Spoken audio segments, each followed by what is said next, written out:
पैर वो सारा हड्डी बाहर निकला हुआ था, पूरा टोटल बोन टिबिया का जो है वो एक्सपोज था। जैसे गाँव घर में जैसे बहुत लोग लंगड़ा के चलते हैं, लुला होते हैं, चलने में दिक्कत होती है, उन सब के मतलब क्या प्रोसीजर होता है, और वो लंगड़ा के चलते हैं तो उनका इलाज नहीं हो पाया मतलब? नहीं, वो तो डिपेंड करता है कि वो लंगड़ा हुआ कैसे। अब वो फ्रैक्चर के वजह से हुआ कि जन्मजात है या किसी डिजीज की वजह से, तो उसके अकॉर्डिंग हम लोग ट्रीट करते हैं उसको। बहुत लोग जैसे 50-60 साल के बाद से शिकार हो जाते हैं, कमर लचक जाता है और थोड़ा झुक के चलते हैं, तो उन सब का इनका भी इलाज संभव है? हाँ, संभव है। ये मैक्सिमम जो लो बैक पेन होता है, 50 के एबव लो बैक पेन और घुटना का प्रॉब्लम, ये एज रिलेटेड होता है। इस एरिया में ज्यादातर विटामिन डी और कैल्शियम की कमी से भी होता है। आदमी सफिशियंट बैलेंस डाइट नहीं ले पाता है, जिस वजह से 40 एबव में ही लो बैक पेन लेके आने लगा है। और नी पेन जो है वो एज रिलेटेड है, उसमें सिंपल भाषा में आदमी बोलता है नहीं कि इसके घुटना का केमिकल ही खत्म हो गया है। एक्चुअल में वो जो ऑस्टियोआर्थराइटिस होता है, जिसमें दो ज्वाइंट के बीच का जो स्पेस होता है वो घट जाता है, तो उस कंडीशन में जब काफी इन द स्टेज ग्रेड 4 हम लोग उसको बोलते हैं, तो उसमें तो हम लोग रिप्लेसमेंट बोलते हैं करने की। बहुत लोग का एक्सीडेंट के कारण जो है पैर कट जाता है, फिर प्लास्टिक का पैर लगता है, कई कई तरह के पैर भी आ चुके हैं आजकल मार्केट में। बहुत सारा आता है, बहुत सारा प्रोस्थेसिस है। अगर आप एम्पुटेट हो गया है तो कहाँ से एम्पुटेशन हुआ है उसके अकॉर्डिंग प्रोस्थेसिस आता है, जो लगा के आदमी चल सकता है। इम्प्लांट जो होता है कई तरह के, जैसे सरिया वगैरह इम्प्लांट होता है, लोहा वगैरह पैरों में होता है, कितने प्रकार के? वो तो इम्प्लांट जिस टाइप का फ्रैक्चर होता है उसके अकॉर्डिंग हम लोग लगाते हैं उसको। कैसा फ्रैक्चर है, किसमें इंटरलॉकिंग, कभी किसी में हम लोग बोन के अंदर लगाते हैं, किसी में बोन के बाहर, तो वो फ्रैक्चर के अकॉर्डिंग वो डिसाइड होता है कि इसमें कैसा इम्प्लांट लगेगा।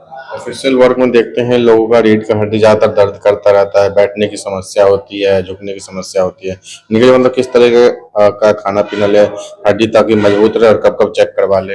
विटामिन डी और कैल्शियम रिच डाइट, उससे आपका लो बैक पेन की समस्या जो है बहुत हद तक दूर हो जाएगी। किस चीज में विटामिन डी और इसी रहता है? विटामिन डी तो हम लोग बोलते हैं richest source code liver oil होता है, जो कि पॉसिबल नहीं है कि हर कोई, हम तो बोलते हैं आप दूध खाइए, कैल्शियम अच्छा सोर्स है।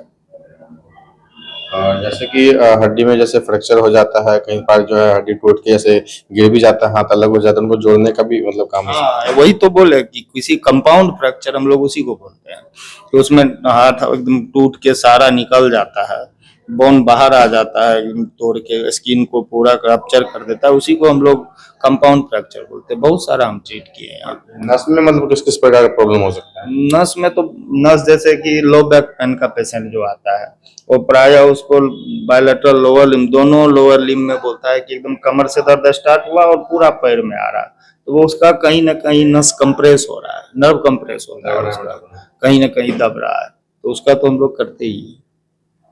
और जैसे गठिया है, मतलब इसके क्या एक तरह से लक्षण होते हैं कि पता चल गया गठिया, चेक करा ले? गठिया का एक बैग सिम्टम होता है। गठिया बहुत टाइप का होता है, तो हम लोग उस अपना जांच करके देख लेते हैं कि किस टाइप का गठिया। मोटा उसका सिम्टम जो होता है ज्वाइंट पेन, जॉइंट पर होता है? ज्वाइंट, ज्यादातर गठिया जो है ज्वाइंट को इन्वॉल्व करता है, चाहे वो लो बैक पेन में ही सैक्रोइलियक ज्वाइंट हो, चाहे स्मॉल ज्वाइंट हो, नी ज्वाइंट हो, लार्ज ज्वाइंट हो या स्मॉल ज्वाइंट हो, मेन सिम्टम जो उसका होता है वो ज्वाइंट पेन होता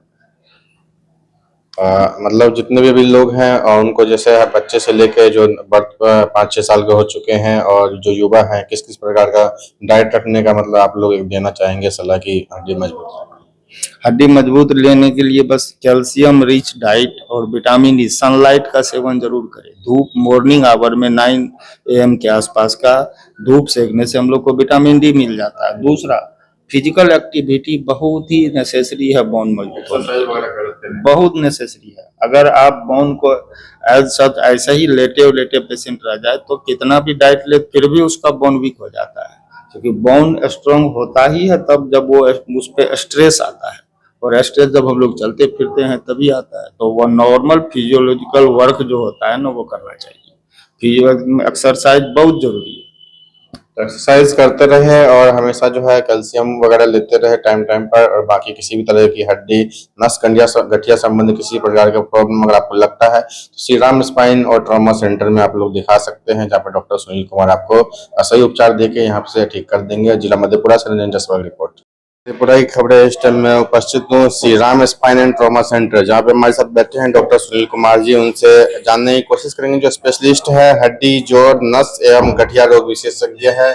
कई सालों से लगातार लोगों का इलाज भी कर रहे हैं और जो है कई सारा एक्सपीरियंस है, एमबीबीएस है ऑर्थो में, और इसके बाद जो है डीएमसीएच से है, काफी सारा एक्सपीरियंस वो भी जानने की कोशिश करेंगे। सबसे पहले आप अपना परिचय दें। DMCS से MS ऑर्थो है, उसके बाद पारस में MSRC कुछ दिन रहे, फिर पूर्णिया में SR सीनियर रेजिडेंट रहे, अभी मधेपुरा मेडिकल कॉलेज में है SR सीनियर रेजिडेंट। जिस तरीके से आप जो है हड्डी में भी स्पेशलिस्ट है, जोड़ों में भी स्पेशलिस्ट है, नस एवं गठिया में भी आप विशेषज्ञ हैं, किस किस तरीके के पेशेंट अपने पास आ सकते हैं और कौन कौन से प्रॉब्लम लेकर आ सकते हैं जिसका इलाज यहाँ संभव है? हड्डी से रिलेटेड जो भी प्रॉब्लम हो, जैसे गठिया होता है या RTA का केस होता है, रोड ट्रैफिक एक्सीडेंट, किसी भी तरीके का एक्सीडेंट होता है, हम सारे का इलाज करते हैं। और गठिया से संबंधित जो भी है, नस से संबंधित सारे पेशेंट को हम देखते हैं।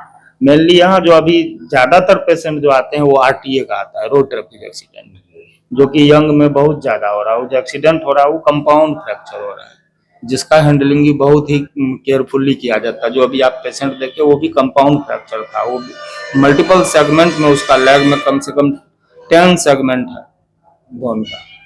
तो अभी हम उसको एक्सटर्नल फिक्सेटर लगाए हैं, वुंड का कंडीशन